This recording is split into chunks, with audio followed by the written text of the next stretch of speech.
మరి ఉత్తరం చూద్దామండి. రాము హైదరాబాద్ నుంచి రాస్తున్నారు. రాముడికి శాంత అనే అక్క ఉందా తెలియచేయగలరు అంటూ రాస్తున్నారు.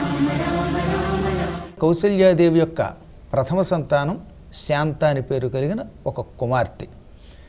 దశరథుడికి భవిష్యత్తు తెలుసు కొడుకు పుడతాడని, అందువల్ల ఆయన అంగరాజు గారికి తన కుమార్తెని దత్తురాలిగా ఇచ్చాడు. ఈ శాంత అంగరాజపుత్రికగా పెరిగింది. ఆమెనే ఆయన తన రాజ్యంలో చాలా కాలం పాటు వర్షాలు కురవకపోతే వర్షాలు కురిపించడానికి విభాండక మహర్షి కొడుకుని ఋష్యశృంగుడిని అక్కడికి పిలిపించాడు. ఋష్యశృంగుడు అక్కడికి వచ్చాక అంగరాజ్యంలో ఉన్న కరువంతా పోయి కుంభవృష్టి కురిసింది.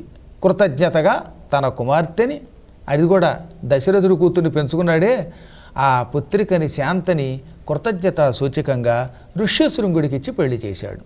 ఈ విధంగా దశరథ పుత్రిక అంగరాజపుత్రికగా పెరిగి ఋష్యశృంగుడికి భార్య అయి, ఆ తర్వాత రాముడు పుట్టడానికి పుత్రకామేష్టి యాగము అశ్వమేధ యాగం 2 యాగాలు చేయించాడు ఈ ఋష్యశృంగుడే. ఆ ఋష్యశృంగుడితో పాటు మళ్ళీ తిరిగి అయోధ్యానగరానికి వచ్చింది.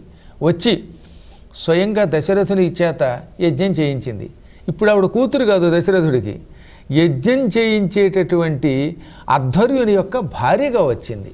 ఈ విధంగా శాంత ఋష్యశృంగులు అశ్వమేధయాగం చేయించారు, తర్వాత పుత్రకామేష్టి చేయించారు. తత్ఫలితంగా రామచంద్ర ప్రభు పుట్టాడు. ఇంత కార్యక్రమానికి మూల కారకురాలు ఈ శాంత అని పిలువబడేటటువంటి దశరథరాజ తనయ.